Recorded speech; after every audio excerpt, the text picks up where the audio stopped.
Hey guys, Dan here. So this episode was seemingly hit with the audio glitch gremlin, and we had some issues on several different fronts. I have done what I can to kind of make things a little bit more listenable, but we don't want to delete any content here for you guys. So enjoy, and I'm sorry about some of the small issues. We will have those worked out for next episode. All right, guys, we're talking about dwarves this week. So I wanted to ask, if you could create any piece of D&D merch for your own use or to sell, what would it be? Let's roll an issue. Roll for it? Roll again? Yeah. I got a 9. I botched. Ooh. I got a 3. What do you got? I'm going first with a 9. Going first with a 9 there, Brad. I would like to see more custom character sheets. I think the standard bog character sheet's kind of dull. I've seen some really amazing ones, but I'll always love to see more. So if you got them, send them to me. Make your own? What's that? No. What would you make? I don't have that artistic bent, but I'd like to see. I mean, I could do something a little more streamlined, but also just with a little flair, depending on the class that you're playing. So today we're talking about dwarves. I'd love to see some stonework around, the boxes and things like that. Just emphasize, or like a character sheet that kind of fits your class or your race. Exactly, class, race, and maybe even your background. I like it. Yeah, no, that's a good answer. I'm going second with a freaking 3. And for me, I would custom build freaking tables, gaming tables. Yeah. I love custom gaming tables. I have a lot of ideas about what a DM needs around them at all times. And I see a lot of tables, but not a whole lot of the desk drawers beside the DM to be able to pull minis and books and. Well, I have some good news for you, Adam. You happen to know a furniture maker. Oh, okay, but no, those. You don't want that as part of your DM table? You are afraid of what might be integrated? I'm afraid of Dan saying, "Okay, it's time to address the drawers," because then he's just taking your underwear. Yeah.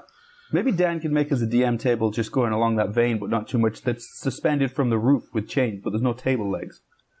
Ooh. And it just swings? Yeah, well, it doesn't necessarily need to swing. We'll try to stop it from swinging, but yeah. And I think that whenever you roll in that one, the table just naturally knows somehow and screams, "Thank you, it hurts harder." Oh, I was picturing the chains breaking on a natural one and collapsing in the ground. You gotta buy a new table. Yeah. Terry, what about you? For me, mine's a little bit different in that I'm actually, and this is deliberately so, I'm not very materialistic, and that's because I'm very bingy. So if there's, for example, D&D minis, I must have them all. Dice, I must have them all. So I try and shy away from collecting anything, any kind of merch.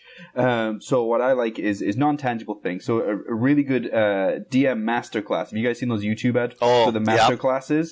Yep. Storytelling, script writing, chef, whatever it is. A good dungeon masterclass would be what I would like to see. A really high quality one. Do you have anybody in mind you'd like to see teach it?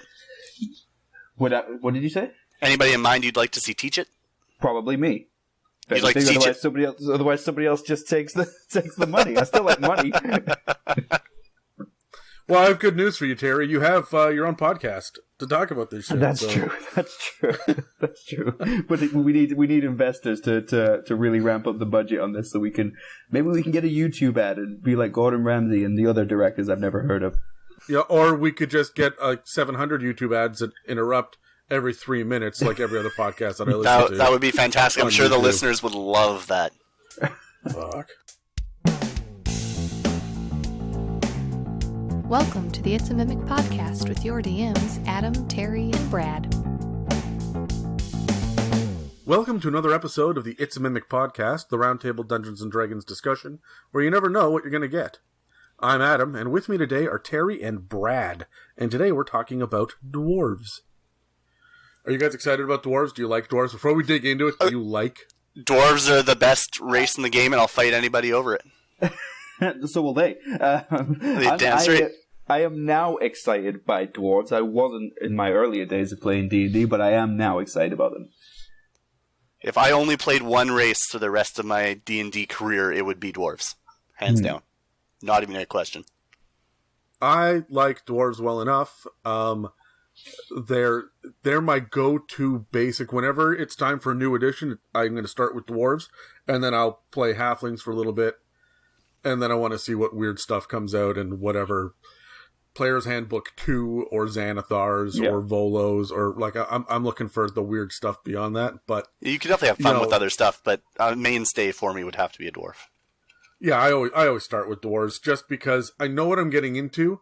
They don't surprise me, right? Even with elves, because we talked about elves for 2 episodes, there were some surprises in there. Yes. I know a lot of people are always shocked when they hear about how tall an elf is in D&D, because they're used to Peter Jackson's Lord of the Rings, where the elves are tall and beautiful, and they're just kind of short and sad. Yeah. In yeah, it's D&D. a very different aesthetic. It doesn't change it from my mind, though. I do cheat on elves. I still imagine them just as tall as humans, or, 5'10", 5'11".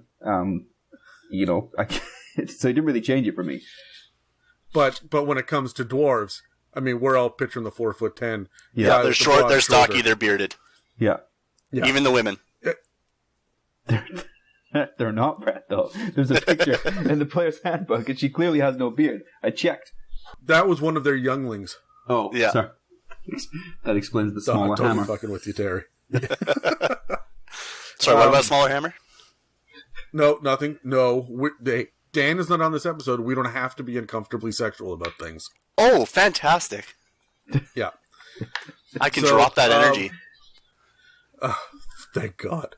The thing about dwarves that I like is the fact that we know what we're getting into already. It's not close, but not quite like elves or even halflings to hobbits. And humans are their own crazy... There's so freaking many of them that there's no real stereotype you can go with. And I think that's for obvious real-world practical reasons. Yeah. But for dwarves, I mean, let's get into it. I've got... we get a lot of... well, not a lot, but a decent amount of information in the player's handbook about dwarves. They get their, couple of pages in the races section, but Mordenkainen's really kind of blows that up. Yeah. Dwarves are present in a lot of the published modules, and they even have a decent representation in Sword Coast Adventures Guide, where they talk a little bit more about a couple of other kinds of dwarves that are close to the ones that they talk about in the player's handbook. So let's just jump into it a little bit. Dwarves are, first and foremost, they're short. They're stout, and they are hardy. They've got high endurance. They're not any taller than 5 feet, and they're incredibly courageous. They have long memories, which means that they're going to hold grudges, but they're also going to have fast friends that if they don't see them for 15 years, they're still considered a close best friend to them, because 15 years is nothing in the lifespan of a dwarf, because they can live up to like 400 years. They are all about legacy and their own longevity, and the idea that what they can build with their hands, what they create themselves, is what they pass on to the next generation. This is their legacy. A lot of people feel affection towards children and family, and dwarves do too, but it's a different kind of affection. They see their family as like spouses are co-creators with them, and their children are like the things that they have crafted, the materials that they are proud of. It's not the same kind of kinship that elves feel with their children, or even humans or other intelligent races. They're very pragmatic, I guess, because they come from their god Moradrin, who is their all-father, and he created them in his forge, and he laid them out to follow on with his work. He didn't give them the same gifts that he has, but he gave them determination and endurance to be able to craft and seek perfection with their metalwork, their gem work, their stone work. They're all about delving into mountains and getting those precious metals and creating the most intricate and beautiful pieces that they can. It's not about nature. It's not about artistry, although there's definitely an artistry to what they're creating, but they're not painting, right? They're not. There are no great dwarven plays. their dwarven plays are like TED Talks on how to craft do with silver, Purely right? informative, yeah. Yeah. There's no time for fun. These two dwarves are standing on top of each other. They're representing the dumb human who is learning from the blacksmith, Yeah, right? And it's just a 2-man play, and it lasts for 4.5 hours. And it's just the blacksmith telling, no, this is the kind of smelting that you would like to do. Yeah, it's like a human play, but before the dress rehearsal, when they're still blocking, like, and everybody's still holding their scripts.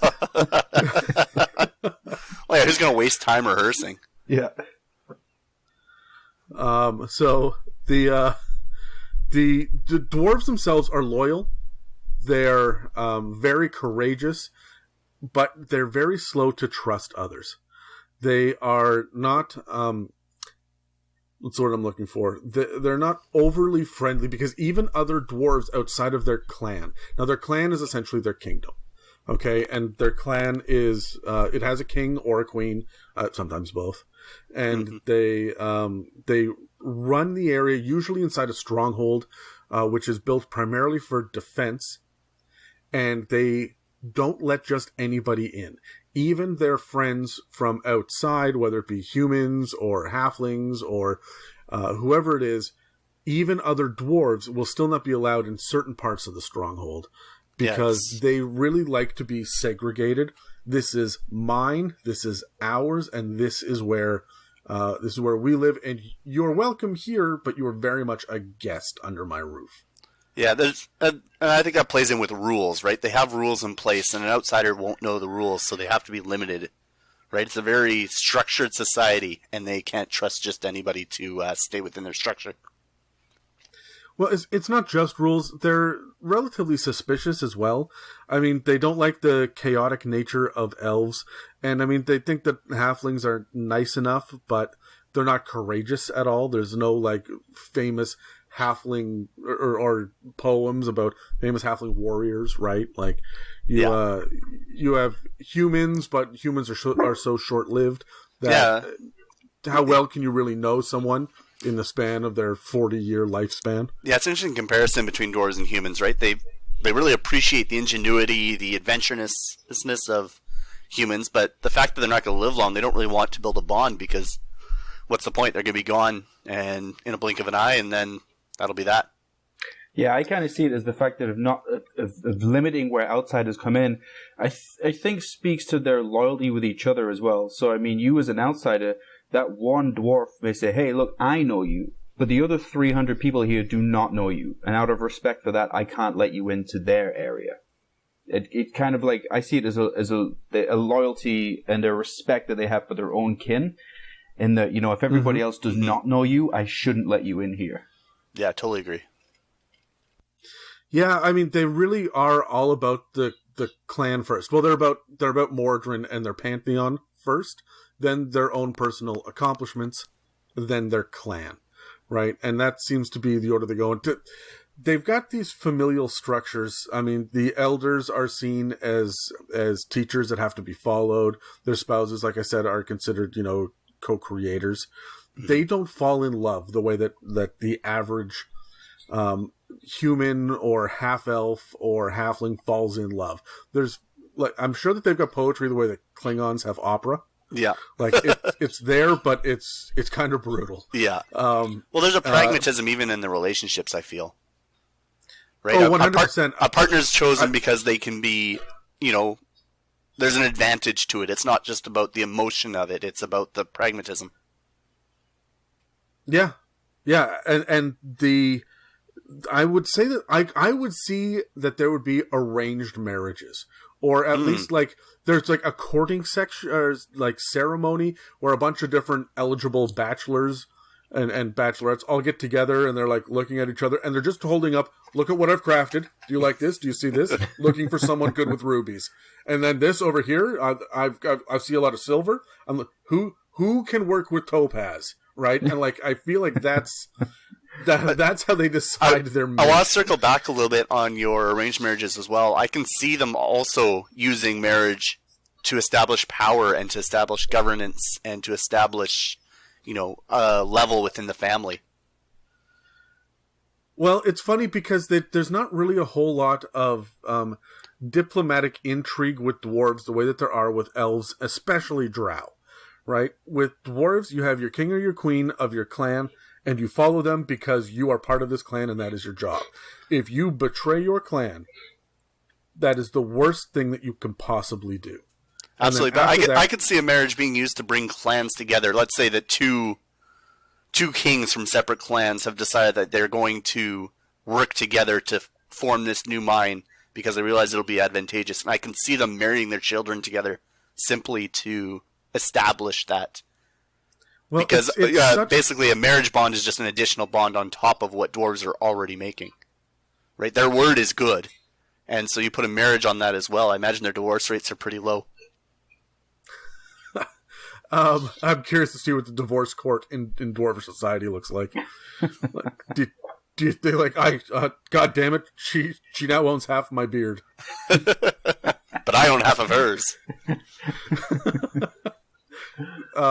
So no, it's interesting that you say that because I would agree with you to a point because it talks about it in Mordenkainen's, that there's a very big sense of loss when two dwarves move out and start their own family, even within a clan, because it's like your prized possession that you spent years crafting is now gone and lost to you. They don't have the same respect for lineage that races like elves and humans do, right? Where we very much are about the lineage, except for those that can trace their bloodline back to the first dwarves that were created by Mordred. Those are considered the noble families. Everything else is really just, is this the best thing for the clan? It's pragmatic for us to do this. We can make the greatest items here, but I don't feel like you're moving upward in dwarven status or society, because everyone in this clan is as powerful as the reputation of the clan. Yeah, they're definitely not. They don't have castes, right? They're not really. There's not many levels. You've got your king, obviously, who rules over all, and he'll probably have his court of lords. But really, they're almost commun. Well, I mean, they're not communist because they don't share everything in the same way, but in a way, they do. Well, what's strange about them as well is that they have pride, but there isn't arrogance like there is, like elves are accused of. Like, for example, they have all of this incredible engineering and craftsmanship that they do, and it's, they're so proud of it. It's the most incredible thing they've ever made. But for an outsider to come and view that is ridiculous. They're like, no, you can't see it. It exists. It's phenomenal, but you can't come in. They don't care about showing it off. It's just they're just proud of what they've achieved. Yeah, they'll get drunk and they'll talk for 45 minutes and describe it. but you can't see it. Yeah, you're not welcome in my home to see that, right? Yeah. It's on display in my trophy case. Trust me, it's awesome. It's amazing. Yeah. And the other dwarves might see it as long as they're close enough, but no way an outsider's seeing it. Yeah. So I see what you're saying about there being marriages between clans for a strengthening of the clans or to work a specific gold mine or whatnot. And I think that it would be, if they were forced to cohabitate, then maybe. Yeah. Right. Then if it was a matter of survival, like the two clans need to come together because we want to have, we want to get into these mountains with these riches, but the whole area is just swarming with stone giants and we can't do it by ourselves. So we're all going to go in, we're going to make a stronghold. And while they do it, the clans start to intermingle. Mm-hmm. Yeah. But I don't believe that they've got the courtship rules or the ideas of standing up and these are the nobles and we marry noble houses together. No, they're nobles because their bloodline traces back to Mordred. They don't need anything more than that. Yeah. They don't need to be king. They're still doing their job. The noble is just another thing for them to be proud of. Yeah. And so they're very stubborn. That's like, pride is one side of it, courage is another, but stubborn. They are so thoroughly rigid in their outlook on life, and it's like a basic part of the dwarven psyche, to the point where it's even like they're stubborn to a fault. This can get them in quite a bit of trouble sometimes, and their way of thinking creates real difficulty between some of the other races because they don't like how short-lived some of them are, or how chaotic they are. I mean, dwarves are lawful, right? Yes, we haven't said that nature. yet, but they are so thoroughly lawful, because Mordrin was lawful and we are lawful, and that's it. That's the only reason that they need. Beyond that, they're not big explorers except to go find the next materials that they need down into the mountain depths, right? Yeah, no, they have a code, they follow it, they don't change their minds easily, like you said, with the stubbornness. Once they've made their mind up, it's because they've thought it through, they believe it, and they're sticking to it. And it's going to take a lot to change a dwarf's mind. It's going to take some serious evidence. They don't have emotional swings that are going to swing, their behaviors in the same way that a human or an elf even would. Yeah. So when we're talking about dwarves as a general rule and being a player character, we're talking about, for the most part, being an adventurer. And that's one of the three basic functions of dwarven life. You can really fall into three general kinds of dwarves.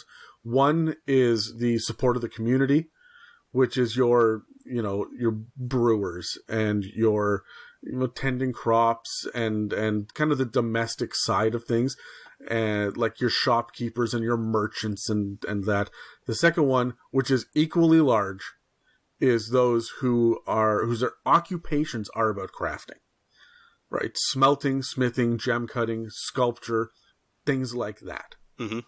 A lot of masonry and stonework. And the last one is I almost like ambassadors to the outside world beyond the stronghold, because a dwarven stronghold is a key part of their life. Yes. If the stronghold falls, it's very likely the clan is going to falter and disappear. And it's not like they just go make smaller clans somewhere else.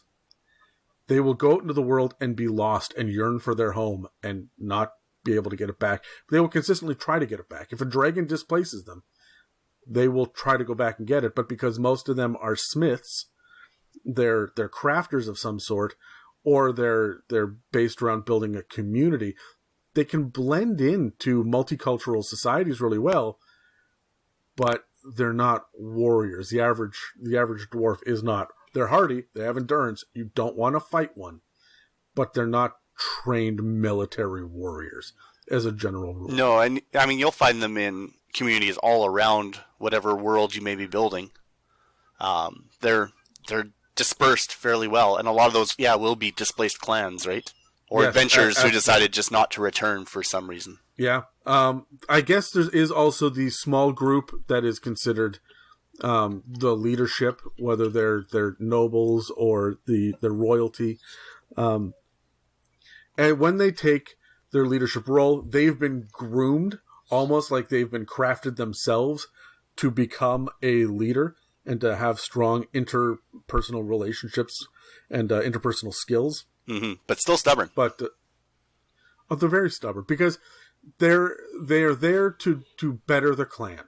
It'd be like a whole room if you had a meeting of your dwarvish elders. It'd be a whole room of you and Dan and everybody like you guys just arguing because you're sticking to your guns. Are you implying that Terry just wish-washes? Is that what you're saying, Brad?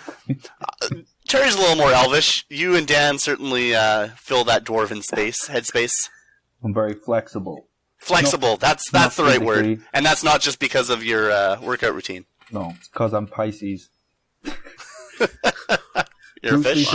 Bruce Lee said, be like water. Adapt, flow, crash. So Terry became a sea elf. I'm a sea elf, yeah. Yeah, where would you put the clergy? Because dwarves are fairly religious. I don't know if we're going to get to that soon, but... They are. And there's a certain amount of that. I would say that's definitely part of the leadership role, right? A large part of it is going to be community service that they do. So there's the community side of things, but it's very based in the leadership. While they are religious, and stereotypically, they are divine casters. Yes. That is the stereotype about them. I have no problem with a dwarven wizard. No, I very much see wizard and dwarf being married closely.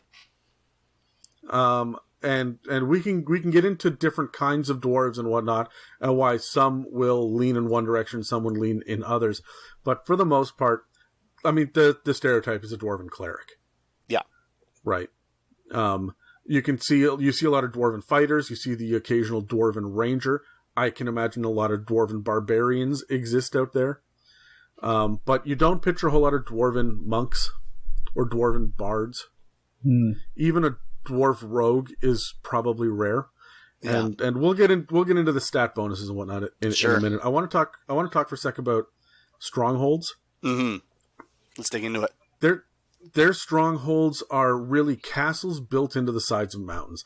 When you come upon a dwarven stronghold, you see walls built out from the side of the mountain that are strong. They are made of stone, they are tall, they are thick, and they are broad. There are massive stone doors and probably a lot of metalwork involved as well, and you can imagine some turrets, but the back half, there's no back half of the wall. You can't sneak up on the stronghold because the back half of it goes into the mountain itself. Most of these, or their hill, but like wherever they have decided to mine, where they're getting their materials from. Yeah, it's kind of like an iceberg, right? Whatever you see on the outside, on the face of the mountain or the hill or the cliff face, you know that it's way deeper below into the mountain. Yeah, and there are a couple of things about it that people should be aware of. Adventurers probably have heard. These things are considered to be monuments to the clan itself, as well as their ancestors, and probably their gods as well. You're going to see a lot of statues and a lot of grand dwarven architecture. Even when you come from the outside, you're also going to find, if you're lucky, you'll find that they have all sorts of weird hidden entrances and exits all over the place, because they're really good at hiding and working with stone so that they can make it look very natural. They can create doors that don't look like doors. No, you'd have to stand right up on them before you would even notice them, and even then you'd have to be looking closely. Yeah, because it's all about defense. Yeah. Right? That's what this is. This is about them defending what is theirs. They don't hoard like a dragon or even like a goblin, but they do respect that this is my property, that over there is your property, and we will trade what is fair for it. Yeah. Now, you say they're not like a goblin or a dragon, but they will fight fiercely to defend, like a dragon would, to defend their property. They may not hoard it the same way, but they are just as fierce in defending their hoard, for less of a better word, whatever they've collected and created.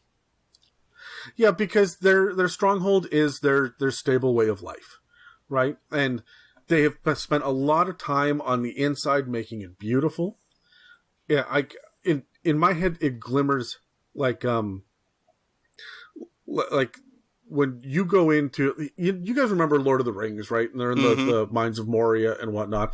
And they have that giant room. You see them, and they're all really tiny. And they're all of these massive columns that go up to this ridiculous height as they're running through.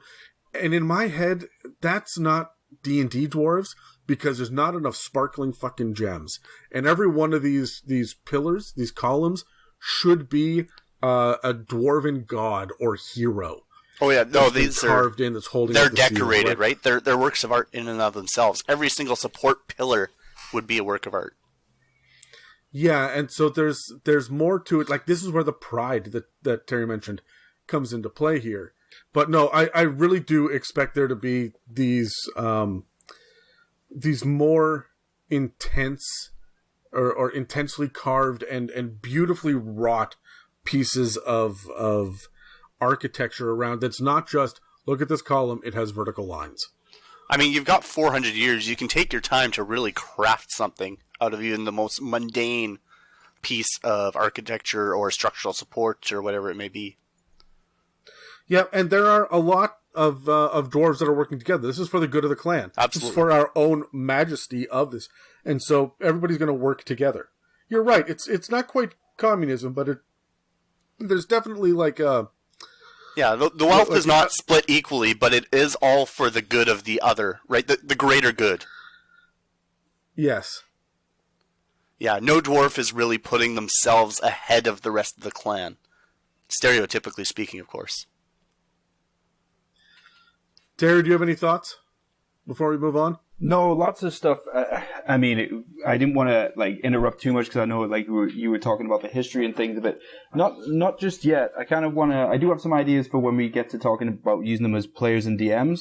But they're truly fascinating. They're just so secretive. And you're right. I think when you made the Lord of the Rings reference, that's correct. Is there's strongholds there, like Moria, for example, seems so cold and like uninviting. But I don't think a dwarven stronghold is like that because they're so proud of what they can create. I know they don't show it off to outsiders, but the place that they live, that they spend their 400 years, I think would be very highly decorated and would be essentially just be a walking work of art everywhere you went.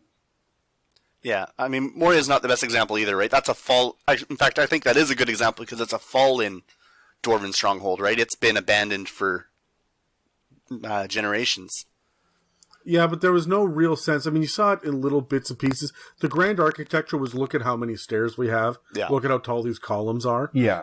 Whereas in D&D, I feel like their architecture is, look, we turned this mountain into the head of a dwarf. We're talking, it's more Mount Rushmore than the Washington Monument. Oh, definitely, yeah. There's going to be monuments and statues and, pillars everywhere. So, let's jump into who they're making statues of for the most part. First and foremost, there's Mordrin, right? He is the Allfather, and he crafted the dwarves, they say, from metal and gems, and then imbued them with the souls as he cooled them with his breath. Which is pretty badass.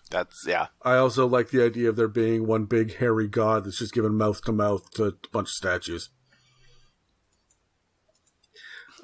He really does expect his children to follow in his footsteps, and he wants them to aspire to match his expertise in crafting.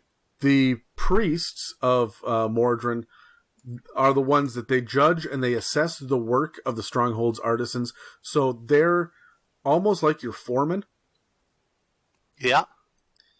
And they keep incredible details written down about different crafting techniques. And they're the ones that implement the guidelines and how, what techniques do we judge by, and what is the overall individual worth of this job. And they're also the ones that evaluate young dwarves to determine whether or not they're going to be crafters or merchants or warriors. And the decisions of the priests are not questioned. They're 100% followed as law. This is like this almost the Sorting Hat from Harry Potter, right? Yeah, I can see that. So the those are the priests of Mordrin.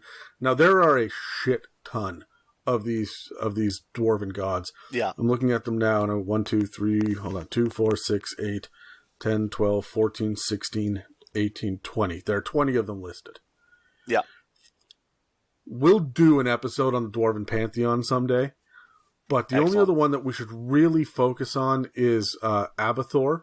Yes. Who is he's the flip side. He is the master of greed. And there's a duality to him because he does not craft. He has no skill in crafting. Instead, he is a thief, and he takes ownership of what he wants. Mm-hmm. He is the one that fills the dwarven society, all the dwarves, with greed. But he is also like, it's almost like they begrudgingly acknowledge how amazing he is, because he is responsible for bringing them new techniques and new ways of implementing dwarven technology and artisan tricks and tools. Any new piece of information, any new discovery is given to Abbath. He's the one that they say, it must be him that gives us this. Yeah. Right? So he's all about trickery. Mm-hmm. He's all about greed, but they do admit that there's a place for that. Yeah. Yeah, it's something we kind of didn't touch on with the characteristics of dwarves, but they can actually be driven mad by their desire for these gems. Right? They have this deep desire for all things shiny, and it can drive them mad. Well, for the most part, that's kind of a general stereotype that's a holdover from Lord of the Rings. Yeah. The idea even within of the dragon player's sickness. handbook itself, it mentions the way that they can become. I'll have to find it again. I remember reading that. Yes, they can definitely become obsessed for short periods of time, but there's a subsection of dwarf, the Duergar, who went absolutely mad with this, and I'll talk about the Duergar a little bit later. But they do focus, if they can focus on clan and family structure and their own pride in creating their own works, then there's not really any need for them to go mad with this. It's not until they're presented with a massive horde that is within their reach to get that would make all of their clan and their works that much better, right? So there can be a sense of greed to them. I think that they're going to be the first one into the treasure room and the last one to leave. Yeah. But and they're not just taking general treasure either. I mean, they'll take gems and things like that, but they're looking for, if they're in a dragon's horde, they're looking for weapons that were masterfully crafted.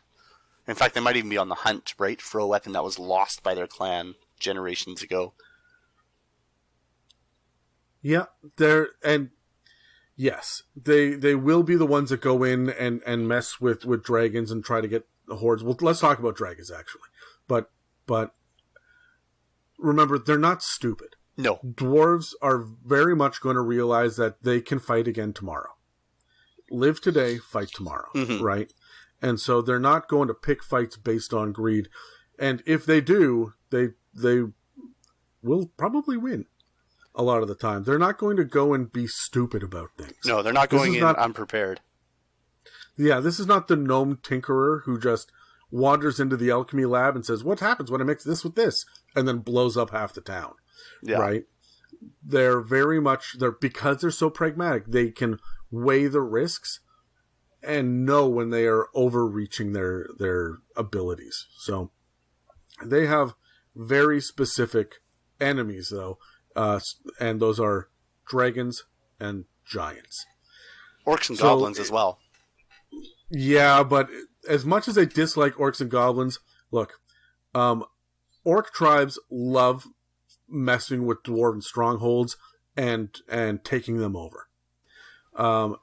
And the orcs seem to actually receive omens from Grumsh to tell them how to do that. So the dwarves are consistently threatened by orcs, but the dwarves can usually battle them back. While they will lose a clan to a orc tribe occasionally, it's not the same. Yeah, it'll usually just be due to being so outnumbered more than anything else. Yeah, and it's the same with goblins as well, because these are hordes. Mm-hmm. When it comes to the big three, dwarves really, they can't stand dragons, they can't stand giants, and they can't stand Duergar. Let's look at dragons. They really only talk in Mordenkainen's about there being the 5 evil, like the chromatic dragons that they will actually fight with. They outline it. Black dragons are rarely in the same environment as dwarves because black dragons are in swamps. Yeah. And therefore they don't really interact that often, but black dragons can interrupt supply lines. And when a stronghold becomes cut off, then a dragon might begin testing its defenses, at which point the dwarves will go to war. Blue dragons tend not to deal with dwarves at all because they're out in the desert, and there are not a whole lot of dwarves out in the desert. They just don't run into each other very often. Green dragons, again, they don't interact very often. I mean, they're in forests. There will occasionally be the same kind of issue that you ran into with the black dragons, but the dwarves may not even know what happened because the green dragons are so devious. They're so full of deception that the dwarves may just think that they have that they've been tricked by someone, or this was bad luck, or maybe a green dragon wants these big carved out strongholds for themselves, and so they will trick and deceive the dwarves into coming out for some reason. So dwarves don't trust outsiders, and I think green dragons are one of the main reasons why. Yeah. Red dragons, they compete for the same homes for the most part, because red dragons like the mountains. Even hill dwarves live in the foothills of mountains, right? But red dragon lairs and dwarven strongholds are far enough apart because, frankly, they've already skirmished throughout history. Yeah. Because they're all so long-lived. These battles happened a long time ago. And so you could talk about ancestral homes, but there are very few red dragons just moving into dwarven territory, and vice versa. They know where they are. Yeah. Right? And so they're not going to cross paths. Even a red dragon is going to send out minions to test every once in a while to see, what are the dwarves up to? Oh, they're still strong enough? Okay, well, I'll wait another 300 years and try them again. Yeah. Right? Let someone else take them down a peg. Yeah. And the one that they do run into fairly frequently are white dragons, because the dwarves who live in the colder climates are looking for, I mean, it's all ice, right?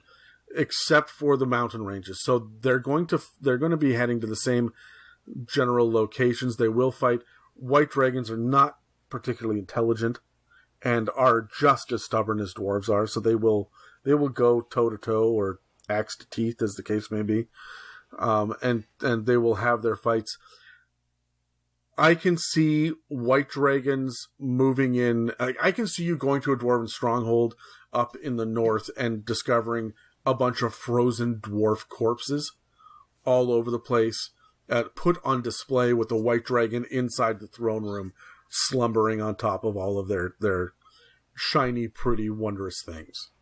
I can see it the other way, too, if the dwarves take down a white dragon, right? If they've got a strong enough stronghold, the white dragon makes its move, and they manage to fend it off, kill it. I can see them hanging that skull in the center as you walk in the front doors, hanging from the ceiling. Yeah, maybe as a warning for future. Exactly, yeah. Whatnot, look at our might. We were able to defeat this. Don't think you can stop us. Terry, you're a resident dragon expert. Any thoughts on this? On dragons and the home, I think red dragons make sense that they would be in a similar environment. But I think you're correct in that they're probably not going to war with each other too often, because a red dragon is never going to risk giving up power. And the dwarves are not arrogant enough to need to take more territory. As long as they have where they live already, they're happy with that. They're proud of that. I think it makes sense for white dragons as well, because white dragons are natural hunters, and so they're going to be competing for the same food. You know, even dwarves will have to leave at some point to go and hunt for deer or whatever. So I think they're much more likely to run into the white dragons. I can see green dragons as well, because where there's mountains, there's foothills, there's forests, so they may cross over every now and again. But I think you were correct in that they may not realize that they're dealing with the green dragon per se because of their cunning sort of nature. But I don't see blues getting in the way very often, and definitely not blacks. But what we didn't mention there was the metallic dragons, where they may find some sort of alliance with them as well. And they're going to share information with these dragons, providing there isn't some sort of personal beef going on. And so that's going to keep them in the loop as what's going on with the chromatic dragons as well, because I'm sure there's a lot of intrigue between the metallics and the chromatic dragons, and dwarves do make allies, particularly hill dwarves. They'll make allies. Mm-hmm. Yeah, the other thing, too, that I like is the idea of there being a gold dragon that aligns with gold dwarves, right? Yeah. Or there's a silver dragon that has decided to become a dwarf. Everyone knows that he's a dragon, but he's become a part of the society, and he walks amongst it because he can shape change. Yeah. Right? And I can totally see that. But some of the people that can't shape change and get into the dwarven halls and into the strongholds are giants. And as much as giants don't really have any specific hatred for dwarves, not the way that the orcs do. not the way that the Duergar do. Giants do see them as being, food, because everything is. But also, primarily, fire giants and hill giants will enslave them and make them workers. Mm-hmm. Now, dwarves, you can imagine dwarven pride. When you become enslaved, that is a real slight, and that weakens your clan, and your clan's reputation. That weakens your own personal pride. Everything about, and anything you craft will be used by these hulking brutes and probably destroyed in time. But at the same time, you don't want to make garbage because you still have pride in your work. Yeah, so the idea of there being fire giants are bad enough because they're evil and they're smart and they're going to be able to make you craft, work in the heart of a volcano, smithing and crafting weaponry and whatnot. But hill giants, which are so dumb, they just happen to be in the same region as dwarves, and they know that because they're so much larger, they can bully a dwarf into doing what they want. They will just kidnap and enslave them as a worker for as long as they can, and then probably the dwarf will be able to escape, or they will just accidentally murder the dwarf and then eat them. Right? Mm-hmm. Like, there's got to be a special hatred between hill giants and the dwarves in their hills. So, is there anything else that we really want to touch on before we move on to their stats? The little fun fact thing: dwarves hate water. You won't generally find them on the sea. Yes, yeah, you are absolutely right. Dwarves, they don't want to go anywhere near water. I assume that they also don't like to ride horses. I can see them on smaller squat animals, donkeys, and I picture them on mountain goats. Yeah, that's actually kind of badass.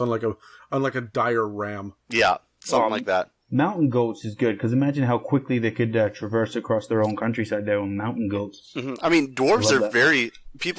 I don't think we really note this that much, but when it comes to a mountain environment, dwarves are actually fairly light of foot. They can traverse the mountains very quickly, very quietly. We think of them as stout and clumsy and not very dexterous, but there's certainly a case to be made, especially within the mountains. If you had a Dwarven Ranger, they would find their way through those mountains quietly. They'd know all the secret back paths. They would be pretty sure on their feet when it comes to climbing up a steep rock face.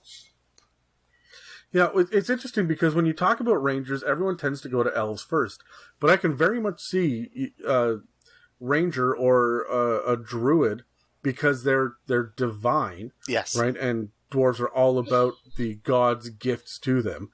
I can see them working through the nature of their own environment and saying, hey, you know what? I can lead you through these back mountain paths. I know every rock on the face of this mountain. Mm-hmm. Right? And they'd be... A Dwarven Ranger is essentially a Sherpa. Yes. Yeah. I like to view it, particularly Dwarven Ranger, with an engineering mindset as well. There needs to be pathfinders for where they build their strongholds, for where they decide where they're going to put their entrances and their tunnels. And so there's going to be the first dwarf or group of dwarves that traverses those mountains, that finds these locations, that decides this is the strongest part of the mountain, this is where we should put this tunnel, this is where we should do whatever. So I kind of see these rangers not like the typical kind of cabbage slipper wearing elf Rangers, but more of engineers, that are kind of crossing these difficult terrains for the first time for their clan. Yeah, I mean, we're going to touch on the Underdark as well, I believe, in a little bit, but I mean, they know their way around down there, right? They're used to going under the mountains and caving, diving deep into the caves. Those are Rangers. Those aren't your standard dwarves, right? These are specially equipped. These are not your gem cutters or your jewel smiths or any of that. Yeah. Right. These are going to be your adventuring, maybe even exiled dwarves as well. Like when a clan collapses, and there can be civil war. One of the biggest threats to dwarven society is infighting. Right. I mean, they are stubborn. Yeah, you get people with different opinions.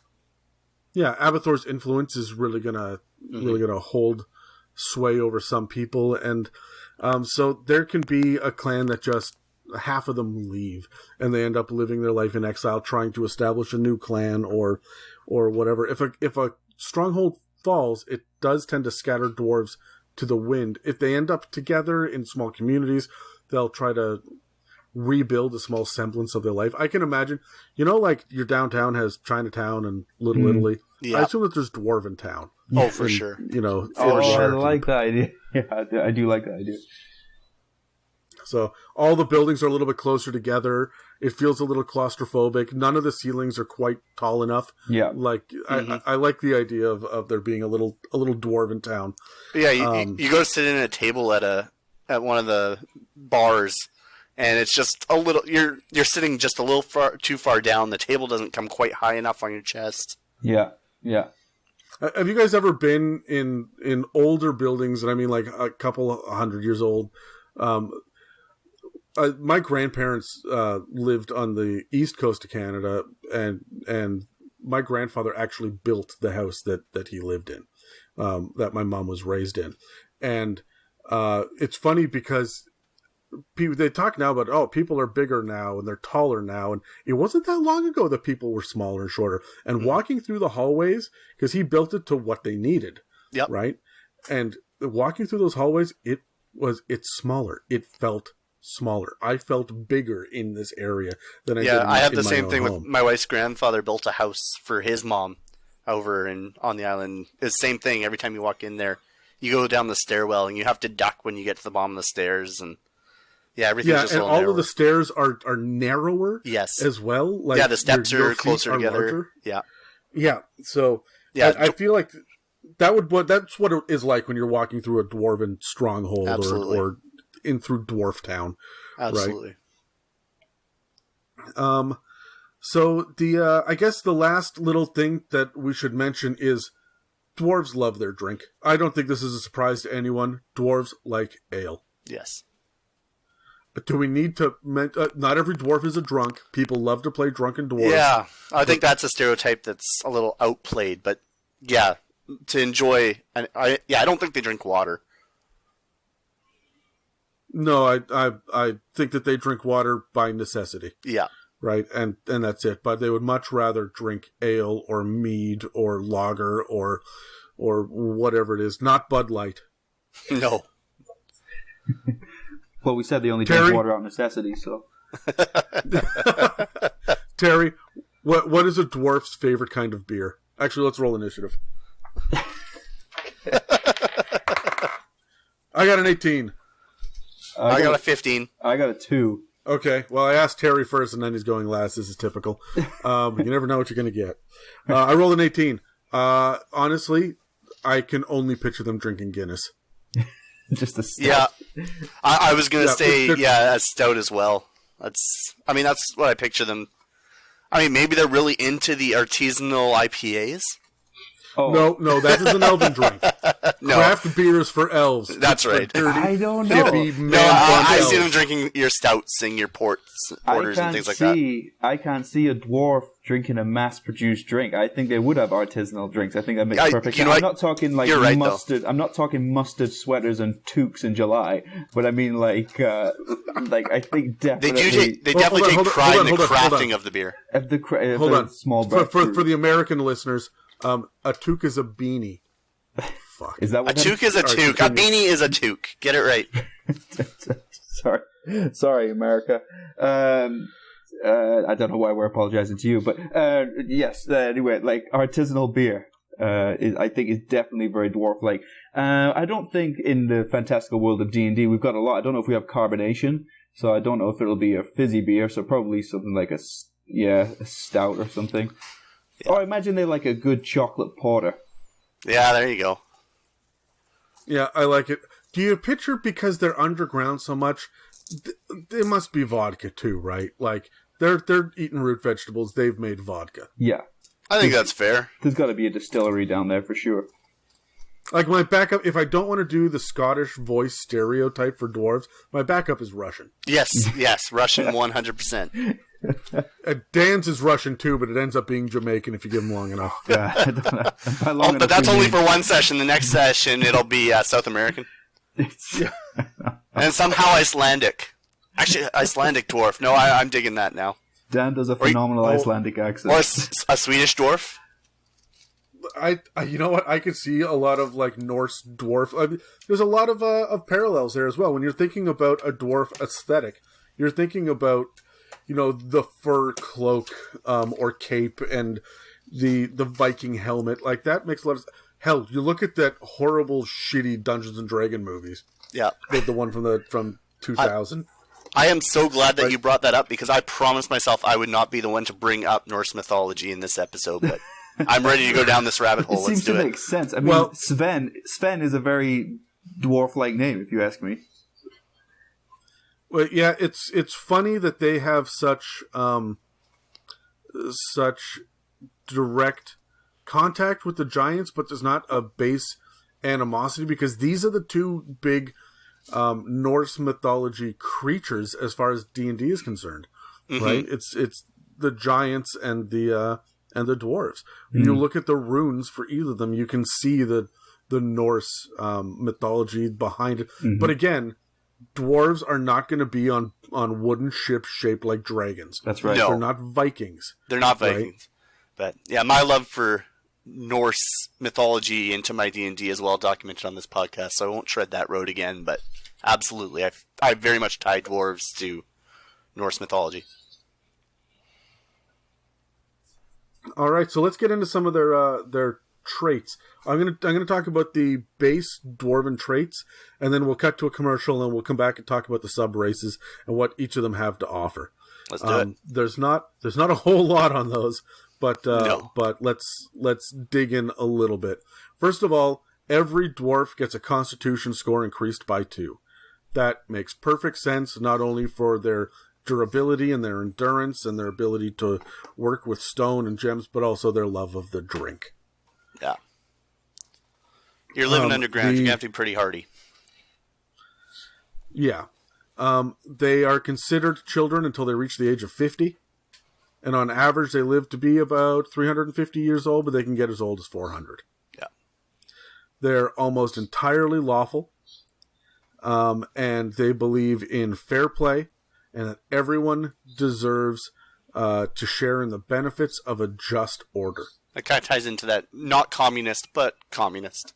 Dwarves, they stand between 4 and 5 feet tall, which I could argue that that's small-sized, except they weigh about 150 pounds on average. They're pretty beefy, broad-shouldered. By weight class, they're medium-sized creatures. If you were to take cubic inches of flesh, they're going to be medium-sized. Yeah, and I see these. I know there's the typical thing we say in our world. We say that some people are big-boned, but I really do see dwarves as being big-boned. I imagine they have massive hands. Like, you go to shake a dwarf's hand. I'm so glad you said hands. Fuck. Dan's not here. I thought we didn't have to make those jokes. But just really... he said big-boned, and I thought we were just heading down that. But just really, like, thick, like, femurs. Just thick all over is how I imagine dwarf to be. Truly big-boned. THICC? That's right. My least favorite thing about dwarves is that they've got a base walking speed of 25 feet. Yeah, it drives me nuts. It kind of makes sense, but I think they should naturally, and they don't have it, they should have some sort of advantage moving through mountainous areas. Statistically. I would like to see that. I mean, I like that they're not taking a speed penalty because of heavy armor. Yeah. But, I mean, clerics don't get access to heavy armor, so that's really paladins and fighters. But clerics do, it just depending on your subclass. Many of them do. Many of them do, but it doesn't come standard. No. So, but I mean, if you're building a Dwarven Cleric, you're probably not going for a Life Cleric. You're probably not going for a Light Cleric. You could, but... I did. I mean, my Life Cleric... Oh, Bargus. Oh, Bargus. You had such a tragic end. Well, when Terry was DMing me, we were doing Curse of Strahd, and we were storming the gates of Castle Ravenloft. We're totally off script, by the way. This is not a spoiler alert for the campaign. This is not a spoiler alert. We turned it into tactical war campaign. There was 3 fronts. We had to do the thing over 2 or 3 sessions, I think. But anyway, yeah. So we were hiding back in the forest, which had been cut back 100 meters or 100 feet, I guess, from the front gate, and we were held back, and it was me and the Barbarian, and then a whole bunch of werewolves, and we were storming the gate and my poor little dwarf could not keep pace. Oh, no. He was sitting there running 25 feet and Yep. then buffing the barbarian. Mm-hmm. And then on the next round, he runs 25 feet and he buffs the barbarian. And I just kept hitting him with buff spells. It took me 4 rounds to get to the gate. By the time I got there, the gate had been smashed open and the battle was done. And I'm sitting there out of breath going, okay, all right, point me at the nearest here, let's zombie. get going. Here we come. Yeah. I'm ready for the fight now. And that's true to D&D because we imagine these big epic battles, and they are, but in reality they're over in about 30 seconds. You know, where we go by 5 rounds and it's done. It was hilarious, but as a player, very frustrating at the time. So it makes me want to lean in a direction of one of the classes that has an inherent speed bonus. Even if it's just long strider from being a ranger, right? Like, it makes me want to get something to help with a 25-foot movement speed, because it's not a lot. You know what? And I find even DMing, like, as much as I love dwarves, even when I'm DMing, I often forget when a player's playing a dwarf that they can only move 25 feet. Well, when I create, I mean, here's one of my secrets. When I create encounters, I look at what the shortest movement is while still being able to get an action, right? So if all the characters are on the table, if I've got a monk and a rogue and a barbarian and a paladin. The paladin's going to be the slowest with 30 feet. So wherever I put my enemies, I put them on an easy encounter within an increment of 30 feet away. So 30, 60, or 90 feet away. Right. However, if I want it to be a difficult encounter, I'll put them in an increment of 35 feet away. Yeah. You can't get to them. Not in this round. Without you're just going to take an extra round of getting attacked by their ranged spells or whatever it is. So when I have a dwarven character, then I always have to make the basing in increments of 25. Right? So my battlefields become smaller and the enemies become tighter and closer together, which, as you can imagine, at higher levels gets complicated when they're using area of effect spells, because now the wizard is wiping out 7 bad guys instead of 5 because my battlefield's smaller. So Everything shrunk down, yeah. Another thing that dwarves get is dark vision. They get it out to 60 feet. Who doesn't have dark vision? We've been down this road. Let's not do this again. Yeah, Tritons, obviously. For some fucking reason. Anyway, I'm still mad about that. I know Wizards doesn't listen to us, but goddamn it, if they did, fix your shit. Fuck. Dwarven Resilience is the next thing, which means you get advantage on saving throws against poison, and you have resistance against poison damage. I feel like this is really overlooked. This is something that I think a lot of Dwarven players forget. Resistance to poison damage, just because you're a dwarf. That's huge. There's a lot of stuff out there that poisons you. Yeah. Yep. Poison's a very common damage type. It gets forgotten as well. It makes me... It reminds me of, like, honey badgers. You guys ever seen honey badgers on, like, YouTube or anything? Where they'll get bitten by... No, I don't give a fuck. Oh. Sorry, it's been a long isolation. Honey badgers will get, like, poisoned by snakes or whatever, and then just, like, go fall unconscious, then, like, 2 days later will just wake up and carry on. Because they're just so, like, annoyingly tough. They just shake it off, hungover, pick up a cup of coffee, and go about their day. And that's a dwarf right there. Just like, oh, fuck. But now, what do you think is the origin of this? Like, where does this come from? And who are they fighting underground that generally is doing Well, poison? I think it's likely, I would argue, due to their passion for ale and alcohol. They're essentially poisoning themselves all day, every day. It's what's a little more poison? They're like, yeah, I'm well accustomed to this. That's my knee-jerk reaction as well, but I could make a strong point to say that this comes from the fact that they were crafted from stone with life breathed into them. Yeah. If you take their divine origin, then I could make a strong case for saying that Mordrin just made them hardier. Yeah. Right? I mean, they've already got advantage on Constitution and everything like that. I mean, it makes sense, but... Yeah. Let's see. They've got basic Dwarven combat training. And I don't think that every dwarf would get this, but I think the Dwarven adventurers would. Yeah. Because of what Mordrin's priest would train them in, right? You have proficiency with a battle axe, a hand axe, a throwing hammer, and a war hammer. I love hammers on dwarves. Axes are great too for your barbarians, but I have a hard And time this making a dwarf without a warhammer of some sort. There's just something And about this is- Warhammer, isn't there? There really is. There 40,000 really is, of them. And shut. Oh fuck. Now you're gonna start spelling orc incorrectly. It is with a Come at K me, is Dan. correct. No, no, it is not. Anyway, it's with a Q. So Ooh, Only in Quebec. Quebec. only in Quebec. So I like this. I often make the mistake. I think I've said it about 6 times on this podcast. I've said it wrong. That clerics get warhammers. They don't. Mm-hmm. Dwarves get warhammers, and because dwarves and clerics go hand in hand in my head, Yeah, clerics end up with a warhammer. I have the same thing. When I read this, I went, "That's why I fuck it up." Mhm. So, you get a tool proficiency with them. So you get smith's tools, brewer's supplies, or mason's tools. And I wanted to ask you guys, who's taking the mason's tools?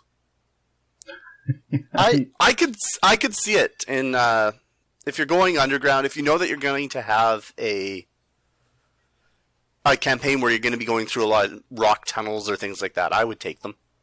I think I could justify using those mason's tools to carve out a path or widen a path. If you want to take 7 days Yeah, it's to going to do take a it, long time. Yeah. I would say that you could walk into a mine where the structure is starting to collapse. And all of reinforce these it. supports, and so you could reinforce it in this area while you take a long rest. Yeah. Right? You take half an hour to reinforce the ceiling. Right. The mason's tools would be good for fixing up your own stronghold that you guys get, because everybody gets a castle or a fort or a keep, right? In like tier 3, they get their own thing. Here's where your mason's tools come into play. And we have 2 months of downtime. Okay, cool. I'm going to build a statue of my massive dwarvish dong, right? Like whatever it is, that's when the mason's tools come into play. The smith tools, everyone's going to try to start crafting swords or horseshoes or whatever. I've been over this. I'm not going to tread it again, but I hate crafting in 5th edition. There's just unless you're taking a year of downtime, you're not going to make anything interesting. Well, I mean, you're not wrong. The idea of there being high adventure and high magic in and amongst the common folk is really what 5th ed is supposed to be. You're supposed to be a superhero by level 1. Therefore, if there are 10,000 magic items, or there's an army and everybody has a great sword, then you're not special, right? So I get why they do that, but you're right. From a standard player perspective, that can be frustrating. Yeah, you get stone cunning. Whenever you make a history check related to the origin of stonework, you are considered proficient in the history skill. And you add double your proficiency bonus to the check instead of your normal. When is this ever applicable? Okay, so I know you're going to hate this. I'm going to bring up Pathfinder for just a second. I love the way they do it so much better in that it gives you advantage when you're looking for traps and things within stonework. That makes way more sense to me as an actual useful benefit. This isn't even looking for traps. This is a history check. No, that's what I'm saying. I like the Pathfinder way better than I like this. This falls flat for me. You're never going to use this. I mean, it's a cool role-playing benefit, but you're going to use it maybe once or twice in a campaign and then be like, well, that was useless. I'm not going to do that again. And your DM's going to hate you because now he's going to have to come up with the history of this piece of stone. This is there for flavor. Yeah. Because the dwarven race would feel weird without it. Yeah. Yeah, But I think you're right. It's just mechanically, flavor. it's ridiculous. That's what I'm saying. I like the way I would like to see it having some sort of advantage on, if you're looking for secret passages on a mountainside or, a trip plate for a trap within stone. Look, but it's you one of those keep your- things where if you got a party of 5 and you most of the time you're all in the same place and it's like, oh, the dwarf goes, oh, can I tell anything about these dwarven tunnels or anything? And then you get then the bard's going, I too would like to roll a history check. Like everybody's doing it anyway at this point. Yeah. Yeah, and frankly, I don't want to ever bring up that cheap no-name brand knockoff of my Dungeons & Dragons ever again. I knew you would hate that, but I just had to mention. It's the freaking Kirkland brand D&D.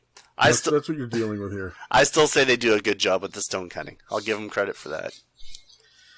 So, sure, leave it in there. You're not hurting anybody with it, but, no. I mean, who gives a shit? Yeah, nobody's picking this race for stone cutting. No. Ooh, stone cutting. Don't mind if I do. For languages, you get to speak, read, and write Common and Dwarvish. Dwarvish, they say, is full of hard consonants and guttural sounds, and those characteristics spill over into whatever other language a dwarf might speak. So Scottish, Russian, Hebrew, like what else can we use? German is inspiration. Low German. Yeah, I mean, German is very harsh, but I always imagine German as being like draconic anyway, so it's hard for me to think of it as dwarvish. Yeah, I'm picturing like Mennonite Low Dwarven, or Low German rather. Mennonite German is terrible. I'm just going to say I lived in Germany for 4 years, and I don't know what the fuck they think they're speaking there, but it is not what they're speaking in Germany. It's like I used to work with a Mennonite guy, and he was like, das ist sehr gut," and I was like, "It's sehr. It's nicht sehr gut." Like, it's not sehr. Anyway, German rant. I could listen to that all day. Yeah, I know. Can we start a Terry's German Rants podcast? Terry's German. I've never even heard the phrase Mennonite German before, so this is fascinating. But saying that, there's our German listeners will be going, "Terry, what you just said was absolutely terrible." Yeah. We'll all stay on the call after this, and Terry can tell us about it. Yeah, there we go. All right, so the last thing that we have to go through then, I guess, is the sub races. But let's cut to a commercial really briefly first, and then we can dig into it. Beauty. Hello everyone, Megan here. If you or a loved one are looking to jazz up your in-game experience with specific 3D printed mini pieces for tabletop furniture, castle walls, trapdoors, or other useful items to add to your maps and worlds, well, it's kind of your lucky day. We have actually paired with a local Vancouver business called Diabolical Dungeoneers, who are dedicated to adding that other dimension to your game. You can find custom 3D printable items through their Facebook and Instagram at Diabolical Dungeoneer, or at their website at www.diabolicaldungeoneer.com. And for a limited time, if you use promo code MIMIC2020, you get 10% off your first order. Shipping is only available here in the Lower Mainland of Vancouver, BC, so reach out and inquire through their website. Happy gaming, and always feel free to share photos with us and other D&D communities. Thank you!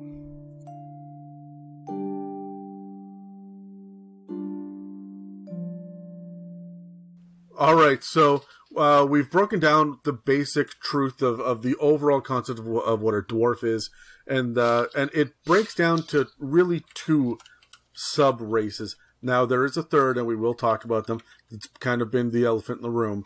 But first and foremost, there's hill dwarves and there's mountain dwarves, and before we get into hill dwarves and mountain dwarves, I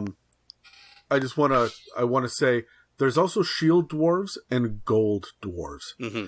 Now, shield dwarves are essentially mountain dwarves as far as a stat block is concerned, but they come from the north, and they are all about the warrior lifestyle. Yes. Gold dwarves come from the south. This is in the Forgotten Realms, and they're essentially hill dwarves, and they are merchants in a lot of ways and crafters, and so they're less about the idea of being a warrior and more about crafting and selling their goods and your standard day-to-day life dwarves. They also tend to be a little bit more magical as a general rule, but shield dwarves can have spells obviously as well.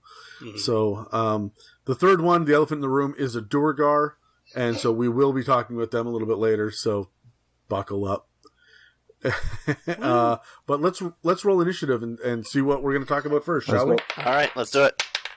There are 12. 2. Fuck's sakes! I got a 1. You got 1? I won That's with 2 12. ones this episode. 1 from Terry, 1 from Adam. I don't want to roll any more dice. I'm next. All right, Terry, what do you have? Hill dwarfs. Well, we were talking before about how dwarves are very proud, and their societies are kind of hidden when we think about the mountains and their strongholds and stuff.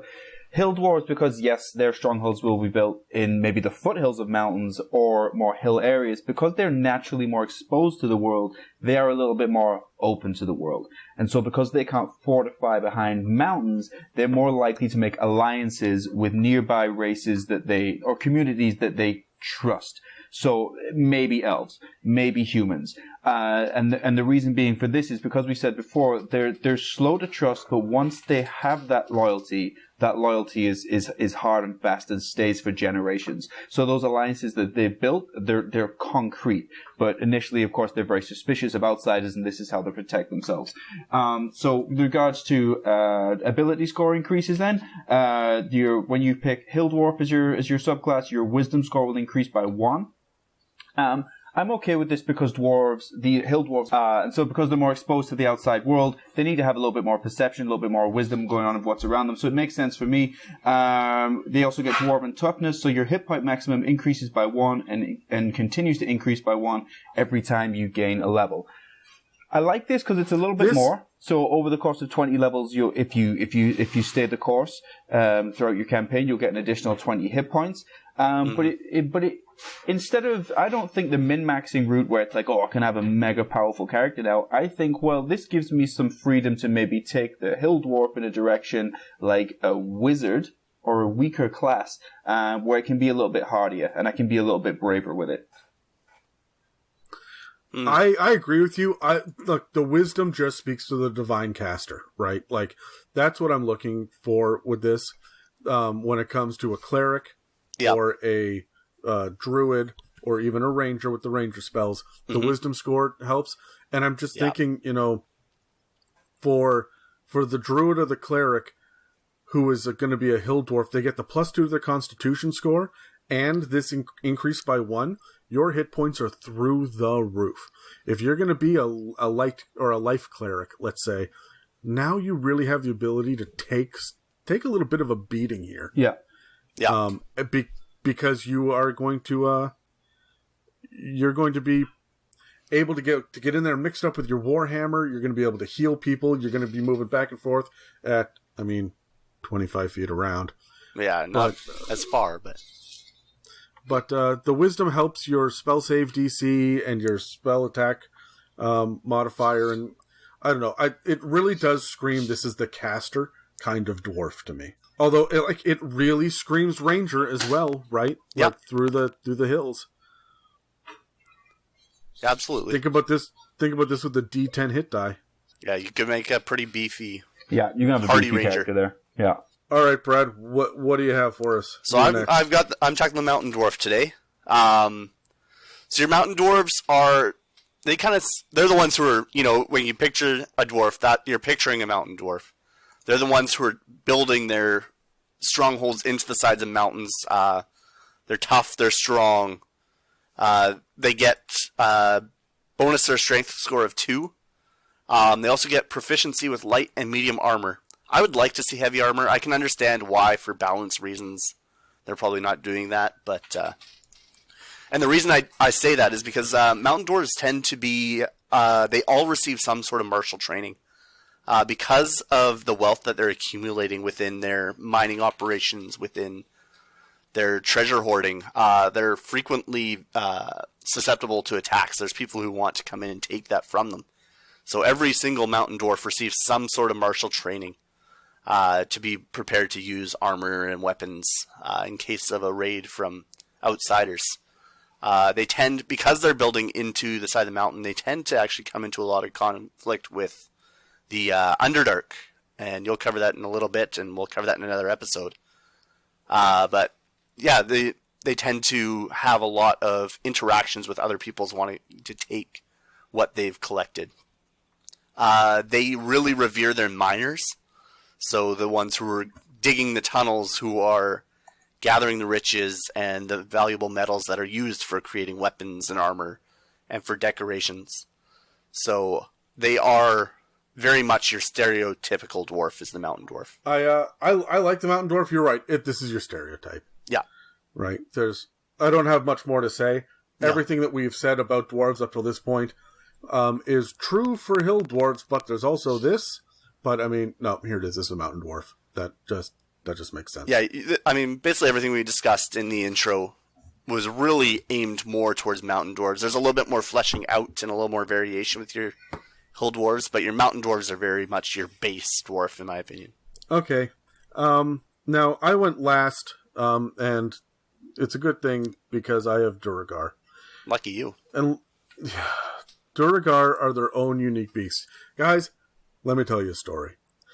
There was a guy, and he was a dwarf, and he got it in his head that if he could keep digging down deeper and deeper and deeper, he could find more treasure, more ore and precious minerals and materials, and the rest of his clan bought right in, and they were taken with the fervor and obsession, and they dug down so deep for so long that the weakest member of their clans, their weakest members, started to die off from exhaustion. And everybody else just kind of kicked them over into the gutter, pushed them to the side, ignored the corpses, and kept digging. They went straight down, looking for whatever they could, and they got it in their head that this was the way to go about it. And they dug down so far that they ended up kicking open a wall and entering into a chamber. And in the middle of a chamber was a giant floating brain with tentacles. And it was a mind flayer colony. And the mind flayers had been sending out this psychic message to the dwarves to bring them down here. And they were so weak from all of this digging that they couldn't put up a fight. And the mind flayers said, okay, well, you're ours now. And then just fucking enslaved them. And this is how we got Duergar. But mind flayers are not the best or most peaceful masters in the world. And they used the opportunity to conduct a whole lot of horrible Nazi experiments on the freaking Duergar. And they ended up like magically and surgically altering their brain chemistry. And now the Duergar have psionic abilities. Now, there was one particular dwarf here, one Duergar, whose name was, I think I'm going to pronounce this properly, Ladagar. And Ladagar led everyone else in a rebellion, and he was given special powers by the one person that he prayed to, which was Asmodeus.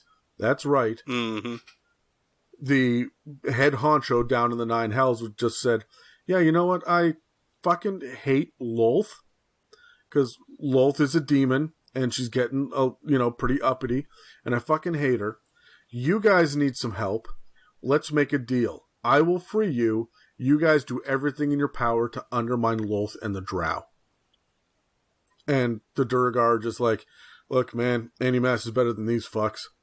So they said, okay, and they managed to break free of the Mind Flayer influence, and they got into the Underdark where they started to thrive. They're now called Grey Dwarves, because they've got gray skin and shock white hair and beards.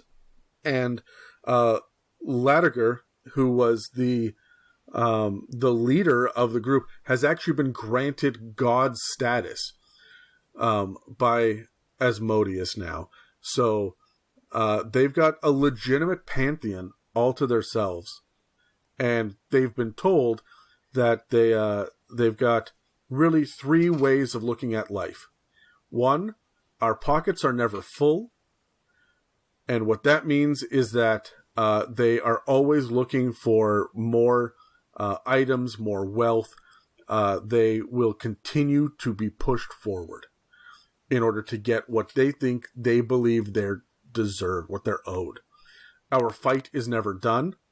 As much as they're looking for treasure and prestige, they're also totally out for bloodshed. They're cruel, they're evil, they're mean, and they want to cut a bitch. And lastly, our resolve is never shaken. What this means is that you cannot show weakness. There's no idea of happiness or trust or contentedness. If you display this, that is considered weakness. So they are while other dwarves are stubborn, these guys are cruel. And they will stick to that cruelty as a way of life. Now, these three, tenets of Duergar life make them particularly nasty to deal with, especially because they now have psionic abilities. But they didn't have to go down this route. When they first got free, they went back up to the surface and they asked the dwarves up there, they said, hey, we're free now. Can you please shelter us? Do we have a home up here again? Help us. And the dwarves there were like, no, bitch. Fuck you, back in the hole. Down you go. Because apparently, and I don't know where this comes from, apparently Moradrin had given them a chance to turn back from their greedy ways, and they said no, back when they were first delving down. And Moradrin, as stubborn and as lawful as everyone else, said, no, you made your choice, so we don't have room for you anymore. That's interesting to me because I don't know if Moradrin's a dick on this or not. It seems like a dick move, right? It seems a little bit like a dick move, but if he knew that they were, irredeemable, I mean, the nature of dwarves is that it's for the greater good of the clan, right? Yeah, but I mean, they weren't irredeemable at this point. Right. They became irredeemable when they went back down into the darkness to fight on Asmodeus' behalf. So, I don't know. Like, this is one of those things where a god, like the Greek and Norse gods, they were resolute in their standpoint. There was no way that they were going to compromise. Yeah, you made your bed, you got to sleep in it. Exactly. Now, Duergar also have strongholds down in the Underdark. These strongholds are based on, like, they're essentially fortresses down there. And they are consistently bustling with activity. They are mining, they are digging more tunnels, they're trying to make their area, their little empires, because they've got their own clans down there.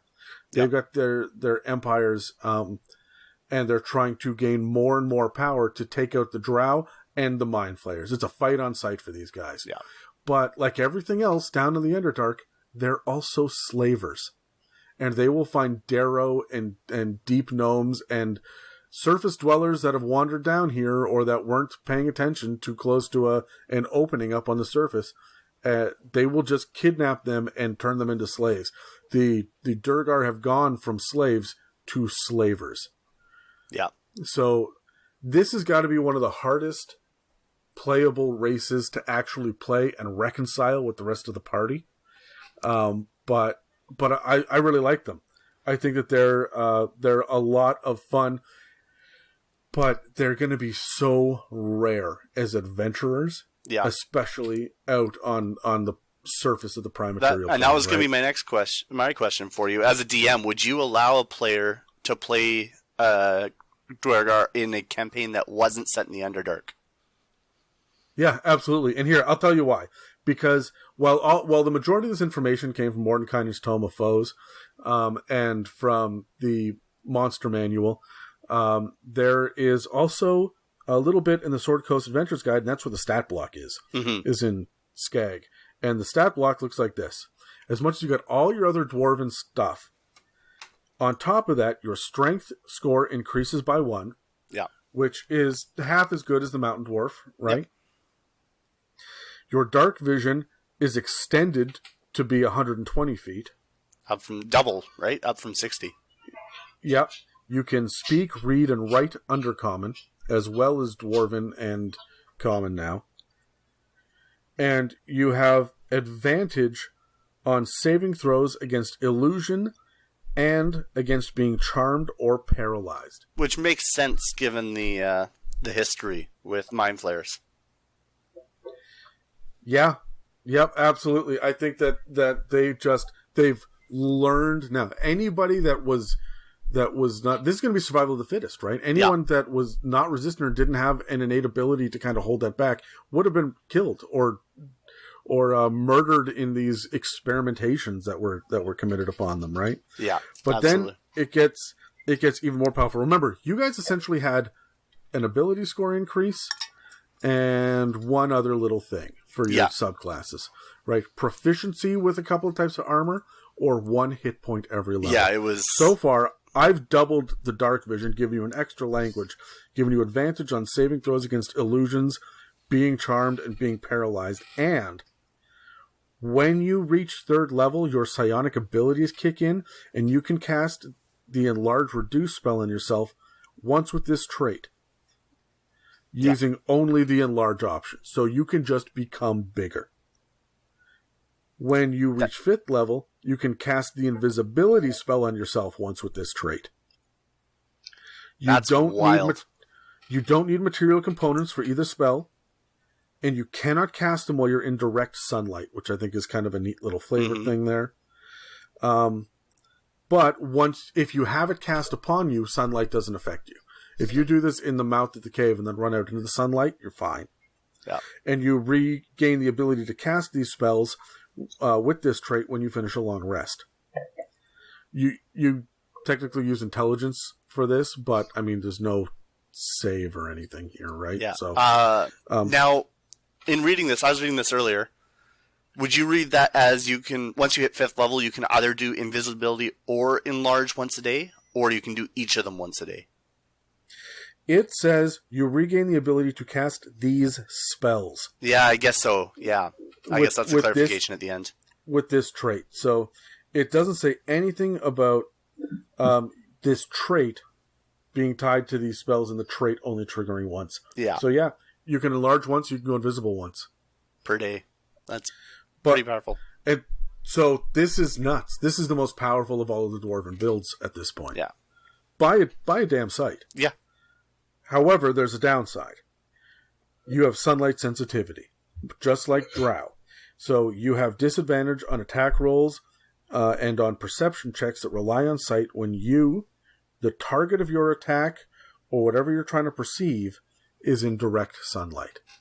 Yeah. I think kobolds have this too, don't they? Sunlight sensitivity. That'd make it pretty tough to be playing in a campaign where you weren't constantly underground. I mean, every attack roll is a disadvantage pretty well. And, I mean, perception checks, you probably got somebody else in your party who can do it, but... Yeah, now, remember, you have bonuses on the damage that you do when you're enlarged. The ability to go invisible to sneak around is going to be helpful. So, if you're invisible. So, I see that there's a lot of boons. There's a lot of things that are working in your favor here. But man, I'm going to just try to... Guys, can we travel at night, please? Can we travel at night? Yeah. Absolutely. Or, hey, you know what? We have a choice of getting on the boat and fighting on the open seas or going into the haunted castle. I'm going to vote for haunted castle because that's indoors. Yeah, you'd really want to know what your campaign was, I think, if you're making a Duergar as a PC. I like them for Curse of Strahd or Dungeon of the Mad Mage or Out of the Abyss. These make a lot of sense. Yeah, into Avernus, yeah. But when you get to things like Storm King's Thunder, maybe not. No. Right? The Rise of Tiamat, probably no. So, do you guys have any thoughts about Duergar? Are they too powered, do you think? I mean, yes, especially if you are able to fight at night and do that. They are incredibly powerful. I mean, invisibility for free once a day. Especially if, like, I can see Duergar making a rogue character with one. That'd be pretty handy. Yeah, absolutely. Terry, any thoughts? Yeah, I think they're a great character choice, but it just needs to be for the right campaign. It's going to be a session 0 discussion where if this is something you really want to play, it just needs to be the right time and place.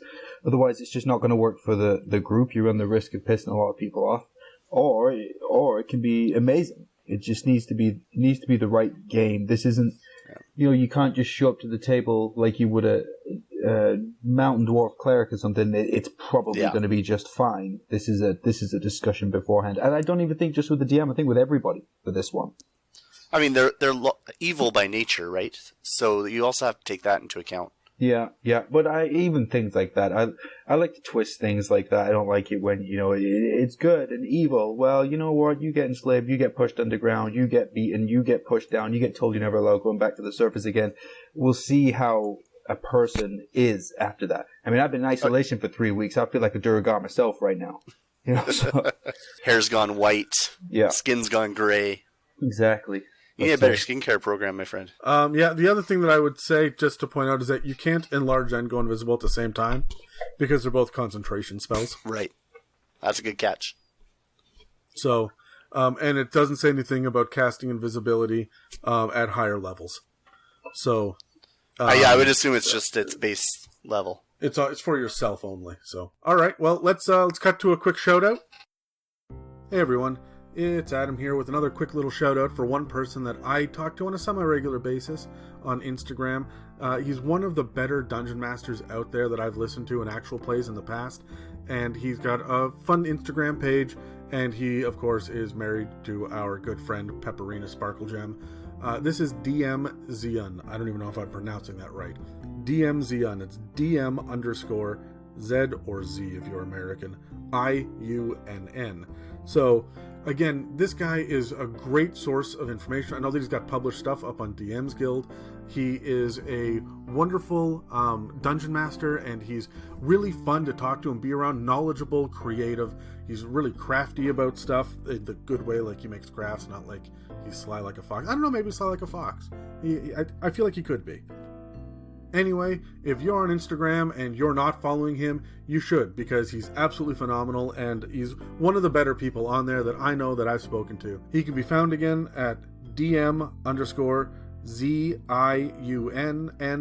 that's 2 N's, or if you speak the proper Queen's English, it's DM_ZIUNN.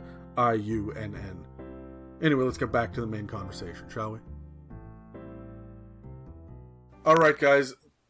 Now, the part that we're all the most excited for, our unique character builds.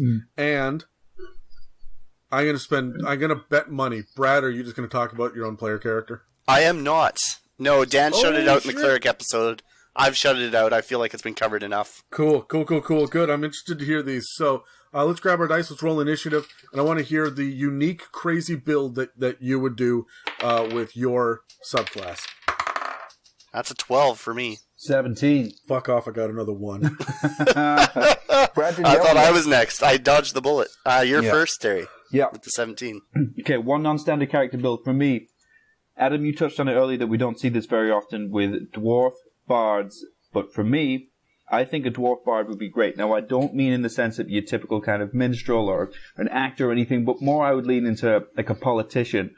So like a proud, sort of loyal, like I imagine like the politician that aligns with the union to get jobs at the shipyard, and I'll take this to Congress. Like I feel like, stands by their people. I feel like this kind of bard. And so it's their words that they use. That's their kind of their bardic power, if you will. That's their performance.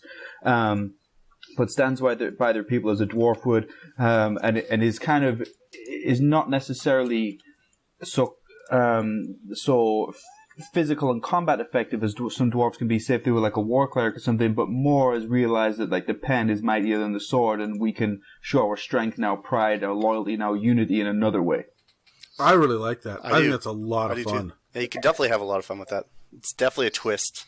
I always had a hard time reconciling, because I could almost every class I could justify having for a dwarf. But yeah, Bard is a tough one because they're not usually your typical but it all minstrels. depends. Well, that's it. I don't see them in tights playing the lute, but I definitely see them, marching up the hill to take this to the boys in Congress. This is bullshit. I kind of see that. All right. No, sorry. I think that's really fantastic. What class would you put this? Like I know. Sorry, what subclass besides Bard? Well, I just went with Hill Dwarf because your wisdom increases, and so you're likely going to lean on that. No, but which bardic subclass would you pick? Oh, sorry. I don't know. I didn't get that far with it, because then I'm getting down to like the nitty gritty of it, as opposed to this is more just like the idea of who the person is, not like okay, like mechanically which way should I go. Yeah, I like that for a character. I love the idea of the union leader that is just out there arguing for better rights for the miners. Yeah. It's just absolutely. It's so even in Canadian politics, we get like this. Like you can just imagine like Trudeau with his top 2 buttons undone and his shirt sleeves are rolled up, like he's looking like he's mucking in with the boys. It's kind of like that. Yeah, no, I like that. I'm down with kind that. of the people's politician. Yeah, exactly. All right, Brad, what do you have? So I really was thinking about the classes that I wouldn't normally put with a dwarf, and I came up with the druid as one. But the more I thought about it, the more it made sense. I mean, these are men who live in the mountains, men and women who live in the mountains. I mean, they are one with nature, but not in the way we think of, the trees and the butterflies and the all is nice with the world. They're tough, they're durable, and so I'm picturing a druid. I was thinking something like a Circle of the Shepherd druid, but he would be one of the kind of rangers or the scouts for the dwarves. He would be out roaming the mountains looking for threats that could be coming in, and he would be going ahead of the dwarves basically to protect the clan. So he would definitely be on the adventurer's path, but he's looking for ways to keep the greater threats out before they can even have a chance to make an attack on the stronghold. I like it. Even for me, that's something I would discuss with the DM of, okay, well, we're not necessarily conjuring woodland beasts, but can we conjure mountain beasts here and play with it a little bit? Can I get my clan of mountain goats to appear? I mean, there's tons of them. I mean, you got black bear at CR 1/2, right? You got bloodhawks are technically in mountains. Yeah. Right? You actually have a lot of options.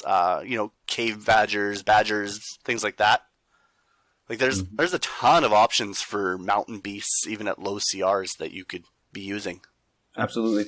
I think that's a load of fun. I really like that. Yeah. And I just love the idea of the crazy dwarf druid, like standing naked on top of the mountain during the storm, like screaming to their god. Absolutely, yeah. I mean, they're in tune with the nature. Yeah, this guy's almost wild and feral. I like the idea of this dwarf that everybody knows by name, like protects the mountain from outsiders. Is like the first line of defense, but nobody ever really sees them. You might just hear the screams like echoing through the wind, almost like a kind of fairy tale. Yeah, I like that. I would definitely have him with like a folk hero background where people know his name. He is the one who is. Yeah.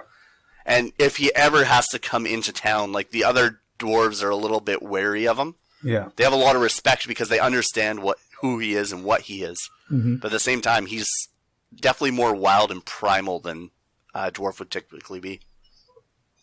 I also like the idea of, a druid is going to have like mold earth and stuff, so he would be out on the other side of the mountain creating these statues and stuff, but he's not using his hands to do it, he's using magic. That's right. Mm-hmm. And how would the other dwarves feel about that? Yeah, that was definitely part of the character that I envisioned was, there's this conflict. Blessing? Sorry? Is that a blessing from Moradrin, or is it blasphemy that you're not using your hands? I think it would be blasphemy. Do you know which way I'd go with this, Brad, actually? I would do this as a Duergar who's trying to win redemption. But they won't allow him back into the stronghold, but they'll say you can protect us from out there. This is almost like a Quasimodo type idea. It's like to watch over the city or watch over the stronghold, but you do it from over there because we won't accept you in here. Interesting. I like that twist. I like that too. Yeah, I was definitely picturing a mountain dwarf, but I could totally see that playing in. All right, guys. For mine, bear with me on this.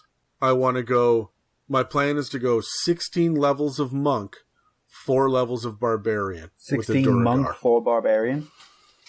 Yep, I want all of the speed. I like the idea of a Duergar running across the freaking ceiling at like 65 feet in a round. Just That's like terrifying. Sounds terrifying. And then jumping down. As he's jumping down, he enlarges and as he rages. And what I've just done is given you guys the Incredible Hulk. Oh yeah, because he goes up a size level, like a size category, and he gets additional damage with his unarmed strikes, which are already doing a shit ton of damage. Mm-hmm. And I'd probably go way of the open hand. Oh, so all fantastic. Of his crazy unarmed strikes and everything else, I just think that that's so ridiculously fun and over the top insane. And would you go Battle Rager for the Barbarian? Or? Oh, definitely. Because we didn't touch on that, right? The class race specific. Well, no, I wouldn't, because with them it's all about the armor they wear. So I think that I would probably do let's see, Path of the Zealot, maybe. Yeah. I love Path of the Ancestral Guardian for a dwarf, but not for this one. Actually, you know what? This is one of the handful of times that I would go with the Berserker.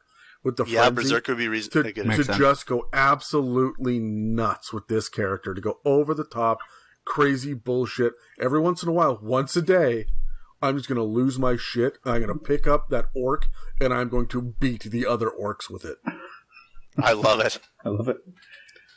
So I just love the short, little, gray, old... And people just look at him and be like, if they're not familiar with Duergar, they're just like, hey, look at the old dwarf. Look at him. It's like, don't mess with me.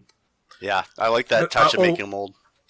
I also like the idea of him being a monk. So, like, he just sits there he only wears pants. He's barefoot, and he sits there cross-legged and waits for the enemy. Roll initiative. I sit down and I meditate. and just like, as the arrows come flying in, I deflect them back at the other people. Right? And then I will go invisible. And then I will run across the freaking ceiling and become visible as I enlarge, dropping down on top of them. Yeah. Right? Like, that's pretty fantastic. I like... yeah, I'm having a lot of fun with this character. I want the Duergar monk barbarian. Now, where are you getting Duergar monastic tradition from? How are you picturing the backstory on that? Look, it's hard to be an adventurer for Duergar, right? You got to go out and you have to do your own thing. I think that what you are doing is you have shunned the ways of slavery, right? We were slaves, and now we slave others. That doesn't sit right with me. Mm-hmm. I'm going to go out into the world, and I am going to, with all of my cruelty and my stoicism, I am going to wreak havoc and make a name for my kind. And we will let Moradin's children know that they fucked up. They picked the wrong guy. I think that he instead of doing the Asmodeus fight against Lolth and the Drow, he's focused on undermining. I think that he's a serial killer that murders dwarves. Jeez. I love it. Me too. So, I mean, obviously an evil character, but there we are. Very interesting. So, guys, any final thoughts on dwarves? Do you like them more or less now that we've talked about them? I don't think I could like them anymore, but I've got some new build ideas. I like them more because I think what we're exploring here is just moving away from those. I try not to say the word tropes very often because Dan likes to say it 3 times every 10 minutes. But I like to shy away from I think we're moving away from the tropes here because we're getting a little bit more creative because Dwarves is one of those races where it's like, yeah, it is what it is. Or a cleric or, maybe a fighter or maybe a barbarian. I think we can do more with this. I think we just got to get a little bit more creative. And no, I like them more because it's opening my eyes a little bit. Yeah, I still love the standards. Standards with the dwarves. They have their tropes for a reason. I love them, but yeah, there's definitely room to be creative with them if you're not feeling it. Yeah, I hear you. There's the tropes are, I mean, they're obviously classic for a reason. Yes. And they're not overplayed the way that some of the elves and the super edgelord drow. Yeah, that's true. Is overplayed. Right, so I don't mind that, but I'm with Terry. There's a lot of room to explore different things with dwarves. Brad, do you guys have any roleplay tips before we wrap this up? I just want to say real quick, I love Brad's idea. I just imagine this storm raging over a mountain and this druid naked screaming, but he is the person that defends the stronghold. I love it. Yes, I do have a quick roleplay tip for dwarves. And I don't want this to come across as arrogance, not on my part, but on their part, is that when they interact with what I would call like younger races, I guess, like humans, for example, where they don't live as long, is I think that they would not talk down to humans, but would also talk to them like almost talk to them a little bit like they're children, not like they're stupid. But it's just that, we humans, we live a short life. There's really only 30 to 40 years in our lives where we really make an impact on the world, right? You get to about the age of 30, that's when you can start making an impact. But by the time you're 65, that's kind of gone away. And, now you're just a senior off to the side. And so the amount of things that we try to do in that time and how juvenile we can be compared to these dwarves that would live for 400 years. Generations going thousands of years back that are all aligned on the same principle, that have all learned the same lessons. Unlike humans, where it's like every different community of humans thinks differently, has a different god, hasn't learned the same lessons yet, is hell-bent on legacy, but doesn't learn the lessons of the past. I feel like they would interact with humans as though they were just a little bit simpler, or rather just not educated yet. And so they may talk to them with some patience, and I think that should be put across in your role play. In that, I don't think you're going to talk to the human fighter like your equal. You're more going to talk to them like they're like a teenager that hasn't quite learned all of the life lessons yet. Yeah, I dig that. My RP tip would be kind of in line with that, but we talked about how dwarves are distrustful of other races. Yeah. That doesn't mean that they're completely disrespectful, right? They have tact. They have some... A lot of people like to play that brash dwarf. Your dwarf doesn't have to be abrasive and rude. He may not trust these other people. He might not tell them everything that they need to know right off the bat. But they do have tact. They do know... I mean, they've lived long enough lives, especially the adventurers. They know how to deal with the other races. Yeah. I like the idea. I like the idea of you're right. They don't have... it's not that they don't have tact. It's just that they would sit there and they say, "Oh, that's how you do it." Well, the way the dwarves do it is we do it this way. Yeah. Oh yeah. Their ways are certainly going to be better. They're not going to fall for something shorter. It sounds like a criticism. Either. Yeah. Right. Like it sounds like a criticism, but it isn't. It's them just saying, "No, we've got a better way." Yeah. There's a better way of doing this. Let's just do it my way because it's going to work. Yeah. I've lived long enough to know. But yeah, I mean, it's always the trick of the table, right? You don't want to be. I mean, at the end of the day, you're playing with other people, even if you're playing a character. Yeah, and so you need to have some tact and some. And it's like, and I think dwarves are that. It's like the lessons they've learned to be true. So it's like a human could be like, "Oh, well, I know loyalty." It's like, you don't know loyalty. You've only been around for this long. The person that you said that you're loyal to has only been around for this long. Like, you haven't, every 4 years you change your leadership, if we're talking in like our world type thing. Like, you don't know loyalty. And I think they would view these values much differently to the other races. Yeah. Yeah. Also on that note, just before you go, Adam, once a dwarf does trust somebody, right? We discussed how they're distrustful of outsiders. Once you gain the trust of a dwarf, you have it. Yeah. And you have it for life, and it's going to take a lot to break that. And I see that being passed down through generations. So if your dwarf, you have a human character, but your mother had this relationship with a dwarf that she ran into and they had a long friendship, I think that dwarf would take you under their wing when your mother passes away. Mm-hmm. Yeah, I think so too. And I think because here's another thing as well, when races live for so long that we don't realize, is they're going to have a lot more generations that are around. So if you live for 400 years, but you start, procreating, whatever they do, 50 or something like that, or maybe a little bit younger, your great-great-great-grandfather is still going to be alive in that time. Yeah. Right? So it's like they have many more generations. They have these values are instilled over multiple generations as opposed to just being like, "Oh, I just found out on Ancestry.ca that my great-grandfather was a whatever, but I didn't know him." You definitely would with this race. Absolutely. Adam? I have to agree with everything that you guys said. My big thing that I would say as far as role-playing goes is just because dwarves are stubborn does not mean you have the opportunity to frustrate, or it doesn't mean that you have the right to frustrate the other people around the table. Yeah. You can very easily say, "Well, he's lawful good, so I would say, no, you can't kill that bandit." Or, I'm lawful evil if I'm a Duergar, therefore I'm going to murder everybody by my rules. Now, you still have to work with the party. Yeah. Don't be a dick. And I've seen that with dwarves too, right? Where, no, this is my dwarven tradition and this is the only way that I'm going to do this. Yeah. Right, but you're out adventuring as an ambassador, as an emissary out to the other world, to the rest of the world with other cultures, and you would know better than this. Yeah, when in Rome. Yeah, absolutely. And so, there's just that. And the fact, to just further drive home Terry's point about the age difference, by the time that dwarves are 50 years old, when they turn 50, humans are coming to the end of their life, especially in this pseudo-medieval like lifestyle that D&D gives us, right? So therefore, when dwarves are just becoming adults, humans are not just reaching the end, they've reached it. Yeah. So the idea that every human is a child is an interesting one. There's room to play with that. and Dragonborn. And there are others that have the same lifespans as well, right? Yeah. So there's definitely room to play with that.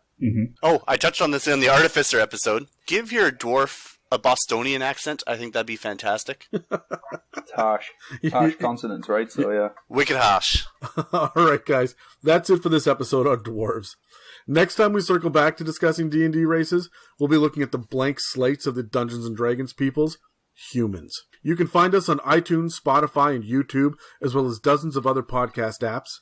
You can also find us at www.itsamimic.com or email us at info@itsamimic.com. Thanks for listening to the It's a Mimic podcast, and make sure to check us out next week when we're going back to cover rogues again. You've reached the end of another episode of the It's a Mimic podcast. Connect with us at itsamimic.com. Don't forget to subscribe and hit those share buttons. Thanks for listening, and see you next week.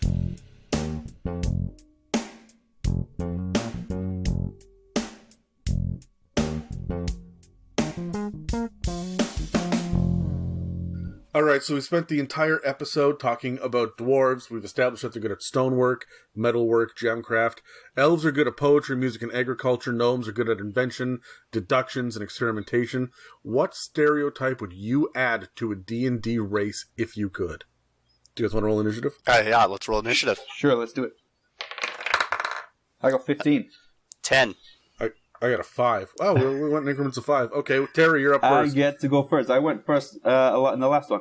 I think I'm going to go with humans here for my race of choice, because I don't think it's made clear enough the things that humans are known for. You know, like we have all of the stuff for the dwarves and elves, but I think humans generally we're very well known for exploration, right? We're curious. We don't think we have all of the answers yet, so we're constantly exploring and also constantly innovating. But I mean differently to how gnomes are. Gnomes, yeah, they tinker and they experiment, but it's not to expand themselves, right? It's not for a legacy purpose as our form of innovation is. I think out of all of the races, business, trade, networking, I think these things are typical of humans as well. I think this comes with exploration as well, as that we'll set up trade routes and we'll expand, as opposed to dwarves that are very proud of where, and same with elves, are very proud of where they are. They have their amazing place. We're going to stay here. This is our place. We like to set up trade routes. We like to innovate and we like to explore. So I think these are the traits that I would like to see put across with humans more. That's actually really good. Really good. That was tight. You came prepared today, Terry. He did. Mine feels pretty cheap after this, but since I rolled a 10, I'm going to go second. Mine was super shallow. I would just picture Goliaths as always being only drinking beer. That's all they drink because they can't get drunk. I picture them like Andre the Giant, right? He just can't, like, he would go through, 60 beer in a day and not get totally hammered? Yeah. That's what I want my Goliaths to be. I want them to only drink liquor and be unable to get drunk at any point, no matter how much they drink, just because their body metabolizes the alcohol so fast. And they're like searching for a strong enough alcohol that they can actually get drunk. All right, so any liquor then, not just beer though. Not just beer. I mean, they would probably have to drink like an entire cask of hard liquor to get the equivalent of a shot. That's the way I like to picture my Goliaths. See, Terry had the right answer, and now we're just getting sillier and sillier. That's right. That's why I felt bad following that up, but I stand by it. Well, hold on, because mine's even worse. Oh no. Yeah, I think that Kenku and Aarakocra are just dirty creatures. I think for sure. That the stereotype should be that they've got mites, and that they just like. They always wear skirts because, birds don't have a sphincter, right? That's why they just shit all the time everywhere. Yeah, it just kind of falls out when it falls out. Yeah, so they're always wearing skirts and kilts. I didn't know that. And I think the same is That's true. That's the same reason that Scottish people wear kilts, though, I believe. They don't have sphincters. Now, we'll have to check that, but... I found the Englishman. That's fantastic. But yeah, I picture... I don't know about Aarakocra. They seem pretty proud. I think they spend a lot of time grooming, but naturally, I think they would be dirty, dirty creatures if they don't spend a lot of time taking care of themselves. No. I think they're proud because they don't get shit on because they're so far above. Oh, whereas the lesser earthbound creatures. There's got to be a certain amount of pride to being the one dropping shit on your heads. Yeah. Oh yeah. That gives me a great idea for an Aarakocra character, but let's not get too sidetracked. Yeah, you don't want to park your horse and cart underneath the Aarakocra mountain, that's for sure. No. Thank you for listening to an It's a Mimic production. Okay, you're done. Get it.